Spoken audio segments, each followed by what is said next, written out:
BJP शुरू से वक्फ boards और वक्फ की प्रॉपर्टीज़ के ख़िलाफ़ रही है और इनका एक हिंदुत्व का एजेंडा है, आरएसएस का एजेंडा है कि वो शुरू से वक्फ प्रॉपर्टीज़ को और वक्फ बोर्ड को ख़त्म करने की कोशिशें करती रही हैं।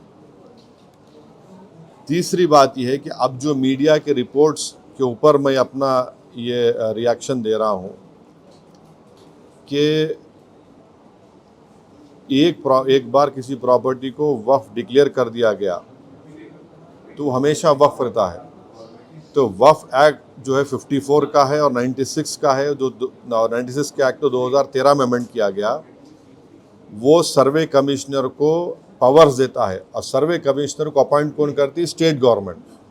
तो सर्वे कमिश्नर वक्फ प्रॉपर्टीज आइडेंटिफाई करता, उसके बाद लिस्ट ऑफ वक्फ प्रिपेयर होती है सर्वे कमिश्नर की तरफ से, और वो सर्वे कमिश्नर जो स्टेट गवर्नमेंट का अपॉइंटी है उसको स्टेट गवर्नमेंट को भिजाता और स्टेट गवर्नमेंट गज़ीट नोटिफिकेशन इशू करती है। तो गज़ीट नोटिफिकेशन खुद एक ऑफिशियल एक्ट है और अगर गज़ीट नोटिफिकेशन 1 साल तक चैलेंज नहीं होती तो वो फाइनल हो जाती है और नेचर ऑफ वक्फ हो जाता है। ये लोग चेंज करना चाहते हैं, यानी जो पहले से वक्फ हो चुकी हैं प्रॉपर्टीज़, अब दोबारा उनको स्टैब्लिश करना पड़ेगा कि ये वक्फ है। ये इम्पॉसिबिलिटी है। दूसरी बात यह है कि गज़ीट का जो कंक्लूसिव नेचर है उसको आप डाइल्यूट करना चाह रहे हैं। माने अब कई लोग वक्फ की प्रॉपर्टीज़ में इंक्रोचर्स है, इलीगल तरीके से वहाँ पर है, तो इनको एक मौका मिल जाएगा कि वो वक्फ प्रॉपर्टीज़ को बोलेंगे कि हमारी प्रॉपर्टी है, प्राइवेट वक्फ की प्रॉपर्टी नहीं है। और कोई भी प्रॉपर्टी में ये झगड़े होते कहीं ना कहीं, तो उसको एक एंक्रोचर्स को एक मौका मिल जाएगा। तीसरा न्यूज़ रिपोर्ट ये बोलता है कि अमेंडमेंट इन इस्टेब्लिशमेंट और कंपोजिशन ऑफ वक्फ बोर्ड। तो ये एक्ट खुद ये बोलता है कि हर स्टेट में एक वक्फ बोर्ड होना चाहिए और बोर्ड रिस्पॉन्सिबल होगा उसके एडमिनिस्ट्रेशन और मैनेजमेंट ऑफ वक्फ प्रॉपर्टीज़ के लिए। अब अगर आप अमेंडमेंट करेंगे establishment and composition of Waqf board में तो एक एडमिनिस्ट्रेटिव क्योस होगा, loss of autonomy Waqf board का होगा और ये गवर्नमेंट का जो कंट्रोल है वक्फ बोर्ड के ऊपर, गवर्नमेंट का कंट्रोल बढ़ेगा तो वक्फ के इंडिपेंडेंस पे एक बहुत बड़ा असर पड़ेगा। चौथी बात उसमें यह है कि वक्फ ट्रिब्यूनल्स है। अब ये जो मीडिया रिपोर्ट ये बोल रहा है कि गवर्नमेंट इन ट्राइब्यूनल्स को डाइल्यूट करना चाहती है। अब ये ट्राइब्यूनल्स के पावर्स को आप डाइल्यूट कर देंगे तो फिर ये केसेस का क्या होगा? इनएफेक्टिव इन्फोर्समेंट होगा। पांचवी बात जो मीडिया रिपोर्ट्स के ऊपर मैं बोल रहा हूँ आपको, इसमें लिखा गया कि अगर कोई डिस्प्यूटेड प्रॉपर्टी है तो डिस्प्यूटेड प्रॉपर्टी का ये लोग बोलेंगे नहीं, प्रॉपर्टी डिस्प्यूटेड है, इसका सर्वे हम कराएंगे। अगर कोई प्रॉपर्टी डिस्प्यूट है तो उसका फैसला जुडिशरी करती। यहाँ पर मोदी हुकूमत डिस्प्यूट क्रिएट करेगी, उसका सर्वे कराएंगे। अब सर्वे एग्जीक्यूटिव कराएगा या सीएम कराएगा या बीजेपी कराएगी। अब जाहिर नतीजा क्या निकलेगा आपको मालूम। तो ये भी एक तरीक़ा है उस डिस्प्यूटेड प्रॉपर्टीज़ को डिस्प्यूट बनाना, पहले फिर सर्वे कराना उसका और सर्वे में रिपोर्ट लिख देना कि नहीं ये वक्फ नहीं है। ऐसे कई मस्जिद दरगाहें हैं हमारे भारत में जहाँ पर बीजेपी आरएसएस ये क्लेम करती है कि वो दरगाह और मस्जिद नहीं है। तो जो पावर जुडिशरी का है वो एग्जीक्यूटिव छीनना चाह रहा है उसको। और एक बात जो मीडिया रिपोर्ट्स के मालूम ये हो रही है कि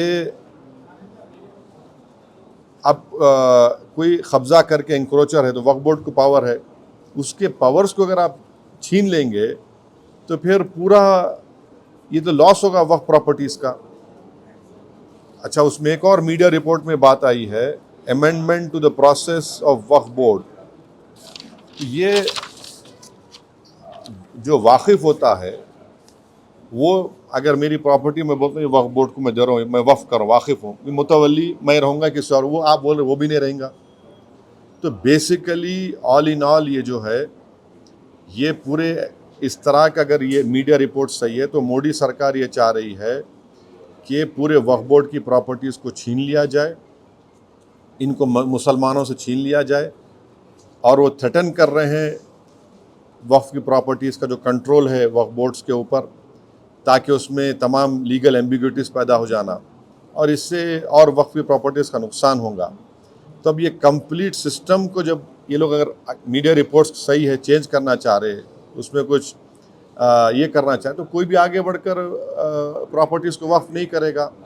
और आप देखेंगे कि कई मुसलमानों के मस्जिदें हैं, दरगाहें हैं, जहाँ पर हिंदुत्व की ऑर्गेनाइजेशन आरएसएस बोलती कि नहीं है वो।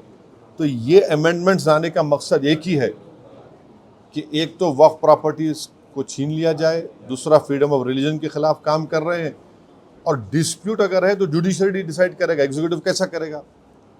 तो ये चीज़ें हैं जिसका हम अपोज करते हैं इसको। Sir, the proposed amendments also say that it aims to enhance inclusivity by ensuring women's representation on the Central Waqf Council and the state boards. How do you see this? See, this is the real reason of doing it is not that. The real reason is interference in freedom of religion and the reasons which I have just mentioned to you. Sir, इस bill के जरिए state में और central में जितने भी problems है that ये सारे मसाइल हल हो जाएंगे। क्या कैसा क्या हल हो जाएंगे? नहीं, क्या हल? देखिए, उसमें आप मीडिया रिपोर्ट पढ़े, उसमें जो डिस्प्यूट है प्रॉपर्टी में उसका सर्वे कराएंगे। आप कौन होते हैं भाई? डिस्प्यूट है तो जुडिशरी डिसाइड करेंगे। आप कौन होते करने वाले उसको? आप होते कौन? आप पॉलिटिकल एग्जीक्यूटिव डिस्प्यूट के नाम पे इंक्वायरी कराएंगे, वो तो जुडिशरी करना चाहिए। मकसद एक ही है कि वक्फ प्रॉपर्टीज़ को मुसलमानों से छीन लिया जाए। ये इनका जो शुरू से आरएसएस कोशिश कर रही है, इनका आरएसएस बोलती आ रही 70 साल से, बीजेपी उससे पहले जनसंघ बोलती आ रही है। तो ये तो डायरेक्ट सोचना पड़ेगा, ये जो अलाइज है बीजेपी के, क्या वो मुसलमानों के वक्फ प्रॉपर्टीज़ को छीनना चाहेंगे? जो पॉलिटिकल पार्टीज बीजेपी को सपोर्ट कर रही है, इनको सोचना चाहिए क्या होगा बिहार में। इमारत शरिया की जो जायदादें छीन लेंगे क्या आप? आंध्र प्रदेश में वक्फ प्रॉपर्टी से क्या करेंगे? छीन लेंगे क्या आप उन लोगों को? ये तो उनको सोचना चाहिए, लोग जो सपोर्ट कर रहे हैं बीजेपी को। सर, इसी सरकार में बिहार से नीतीश कुमार भी जुड़े हैं। मैं बोल दिया ना, अब यही बात रिपीट मत करो, जो नहीं बोला पूछो आप। Sir, will you appeal the India Bloc Alliance to oppose the bill? No, see, I have said what I have to say. It is for I cannot speak for other political formations or political parties. Okay. नहीं, ये हमारे MLAs Akbaruddin Owaisi साहब की leadership में हमारी party शुरू से कह रही थी कि हैदराबाद, साइबराबाद और रच्चाकोंडा एक बहुत बड़ा एरिया है और यहाँ पर बिजनेस एक्टिविटी होनी चाहिए, और गवर्नमेंट एक फ़िक्स टाइम दे दे और लीगली करे। हम वेलकम करते जो डिसीजन चीफ मिनिस्टर लिए एमआईएम के रिप्रेजेंटेशन के ऊपर। इससे गैर ज़रूरी के तमाम जो इस्टेब्लिशमेंट्स हैं उनका हरासमेंट रुकेगा और सही तरीके से वो काम करके अच्छा कर सकेंगे।